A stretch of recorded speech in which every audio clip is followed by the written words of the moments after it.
Mariana, Bárbara e eu, Tânia. A gente vai falar sobre sintagma e paradigma. Bom, a linguística é a ciência que estuda toda a manifestação de linguagem humana, relacionando-se com outras ciências que compõem o conhecimento humano. E aí a gente pode trazer como exemplo a psicologia, a sociologia, a antropologia, né, que são ciências que servem também de referências dentro da linguística.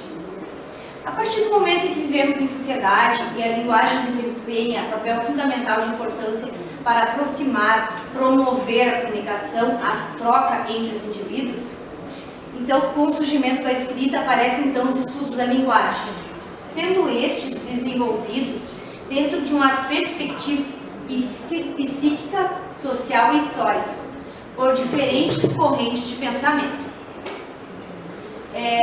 Dentre os grandes estudiosos teóricos, destaca-se Ferdinand Saussure, um linguista suíço que tinha uma visão social da língua.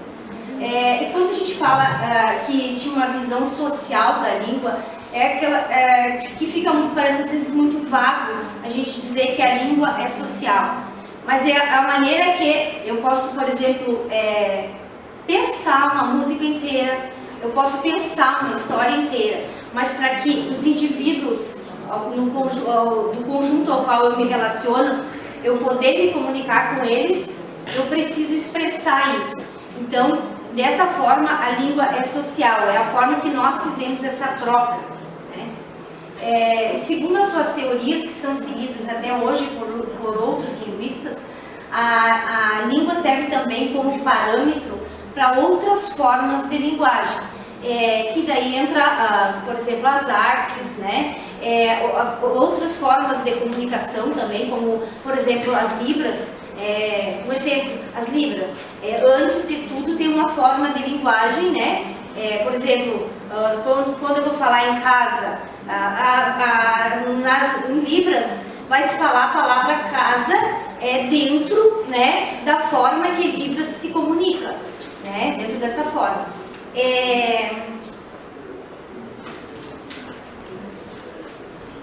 Acho que é isso. Passo para a colega falar sobre o sintagma. Eu sou a Bárbara Paixão, vou falar sobre o sintagma. O sintagma é o nosso eixo da horizontal, que seria o nosso eixo da combinação.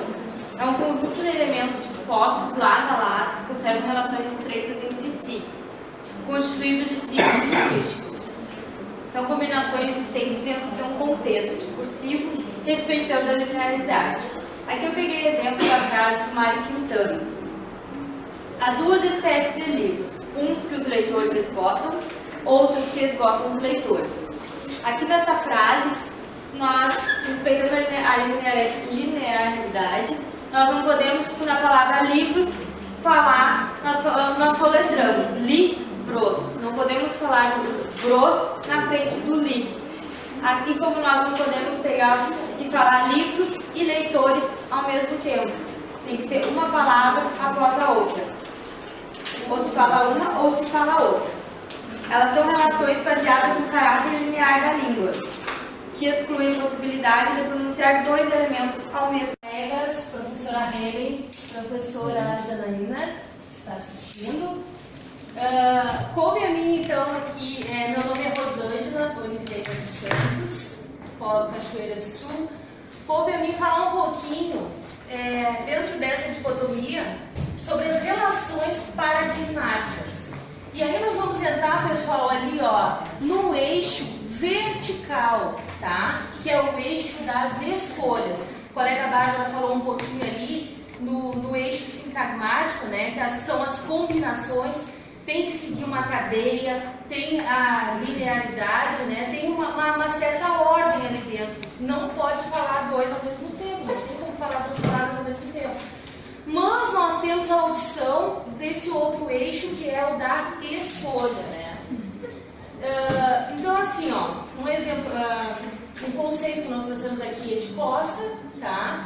Que diz assim: as relações paradigmáticas manifestam-se com como relações em absência, pois caracterizam a associação entre o termo que está presente em um determinado contexto sintático com outros que estão ausentes desse contexto, mas que são importantes para a sua caracterização em termos opositivos. Saussure não vai nos falar sobre relações paradigmáticas, relações associativas, é o que nós encontramos no material quando pesquisamos sobre Saussure. Porém, é a mesma coisa, as relações associativas. Por quê? Porque ele diz que são palavras que são associadas, uma associação feita na nossa memória, né? Que vai, depois nós vamos fazer essa... Elas têm que ser parecidas, elas têm que ser semelhantes entre si para fazer essa combinação que a Bárbara falou ali no eixo sintagmático, desculpa. Em outras palavras, o que quer dizer esse conceito? As relações paradigmáticas são uma escolha de um signo linguístico que será utilizado no lugar de outro, dentro de uma gama de possibilidades em um determinado discurso. Essa associação é feita mentalmente, acessando a nossa memória. Então, nós vamos, para formar aquele discurso, aquela frase, nós vamos acessar o quê? Pode passar. O nosso banco, né, de memórias, né, e aí nós vamos fazer a associação dessas palavras de uma forma de procurar palavras semelhantes que possam ser usadas ali. Portanto, as palavras que se assemelham àqueles signos propostos no discurso encontram-se num banco reserva, situado em nossa memória. Por associação, nós usamos esses signos em detrimento de outros. Então, assim, gente, eu tomei a liberdade de escolher essa imagem aqui para que nós possamos lembrar sempre. Aqui tem um jogador de futebol, né, no banco reserva.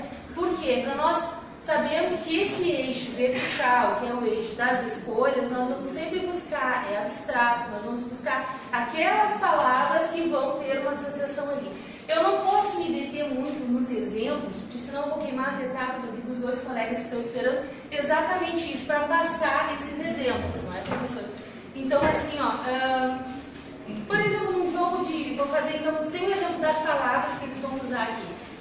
Vamos supor que num jogo de futebol, o time de vocês está lá no segundo tempo, no finalzinho do segundo tempo, e precisa, vamos supor que esse jogador aqui, esse camarada aqui, ele é um zagueiro, e o time de vocês no finalzinho está ganhando de 1-0, mas para conseguir a classificação, ele precisa o quê?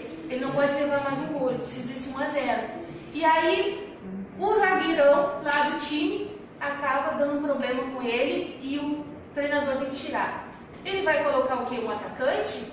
Não, ele vai colocar o zagueiro aqui, porque ele está precisando de reforço na zaga do time dele, né? Então, quando ele busca o zagueiro, ele está fazendo uma associação, eu estou juntando aqui, ele está fazendo uma associação àquilo que ele precisa no campo, né? O zagueiro vai exercer aquela função. Assim, gente, com as palavras, né? Esses elementos é feito por associação, os elementos que vão ser usados naquele discurso, naquele determinado período ali do discurso. Agora os colegas vão trazer os exemplos mais práticos em relação às palavras em si. Boa noite, eu sou o Jonas Daniel Santos, bom de Cachoeira do Sul. Minha explicação então se refere à comparação do que seriam as relações sintagmáticas e as relações paradigmáticas. Então, para exemplificar, como foi explicado pelas duas últimas colegas, a gente tem um exemplo aqui deste quadro em que a primeira frase ela tem um sentido. Então, o garoto chutou a bola, a gente consegue ter um entendimento dessa frase composta da maneira como ela está. Vendo que o quadro é uma tabela, temos aqui colunas e linhas. Nessas colunas, a gente tem funções diferentes de cada palavra na sintaxe da frase. Então, essa é a relação sintagmática, isso é o sintagma. Então, cada palavra tem que ter uma ordem para que haja um sentido no final do que se quer dizer, ou escrever, expressar. Nas colunas, a gente tem opções para esta palavra que está em cima, vamos dizer aqui, nós temos então o eixo das seleções, as possibilidades que a gente tem de utilizar palavras diferentes com a mesma função. Então, o artigo pode ser definido, masculino, feminino. A gente pode utilizar um substantivo aqui, que vai ser o sujeito, mas que pode variar um substantivo abstrato, se for o caso. Então, existem opções que são o quê? O paradigma, aquele banco de memória que a gente tem de palavras que a gente conhece na nossa língua para expressar o que se quer dizer. Pode passar, por favor. Então, no outro exemplo aqui, a gente tem semelhante a um plano cartesiano, um eixo seletivo e eixo combinatório. Então, o eixo combinatório, prazer em ver. Então, isso aqui é o quê? É a combinação das palavras uma após a outra. Nada mais é que o sintagma. Então, aqui é o exemplo do sintagma. O que é o paradigma? As opções de palavras que eu posso utilizar. No lugar de prazer, eu poderia falar orgulho, poderia optar a palavra gosto ou satisfação. São quase sinônimos. Aqui dá o exemplo de utilizar sempre a mesma palavra, mas aqui uma outra opção seria utilizar sinônimos ou ideias semelhantes de verbos diferentes de ver, como visualizar, assistir ou observar. Num outro quadro, a gente tem relações sintagmáticas, então, em situações que pode ocorrer outras opções. Então, além das funções que está na primeira opção da frase, se fizer bom tempo, sairemos. Se a gente optar por uma variação dessa frase, se fizer bom, ficaremos em casa. Ou se fizer mal, iremos à praia. São opções. Então, bom tempo pode ser substituído por apenas bom, ou por mal, ou mau tempo. Sairemos, ou ficaremos, ou iremos. E ainda pode haver um complemento do que seria a sintaxe da frase. São as relações sintagmáticas e as relações paradigmáticas. Então, são as opções que a gente tem. Numa outra quadro aqui, mais 5 exemplos aí de frase que todas têm sentido e que cada uma tem uma função específica na frase. A importância disso tudo, num estudo de um idioma estrangeiro, vamos dar esse exemplo, seria, no meu entendimento, que sintagma é entender a sintaxe do que a gramática diz como correta a expressão daquela ideia. Então, para cada idioma existem diferentes regras gramaticais para isso. No caso do paradigma, nada mais é que o léxico, ou seja, a quantidade de palavras do vocabulário daquele idioma alvo que se quer aprender, vamos dizer no sentido de trazendo isso aqui para uma prática de aprendizado de idioma estrangeiro, mas que pode ser aplicada em qualquer outra situação. Seria então paradigma nada mais do que o vocabulário adquirido na memória do falante. Boa noite, meu nome é Juliana. Eu vou falar então as nossas considerações finais. Nesse trabalho nós analisamos então os conceitos de sintagma e paradigma e buscamos mostrar as relações entre eles para formar as frases, para formar a nossa fala. Nós observamos exemplos dessas relações então buscando entender como funcionam esses eixos da linguagem. Por último, a gente colocou uma frase do Saussure, na língua só existem diferenças. A gente entende que essa frase resume bem o nosso trabalho. O que ele quer dizer com diferenças é o que os nossos colegas explicaram. A língua funciona sincronicamente com base em relações paradigmáticas no sistema e sintagmáticas nos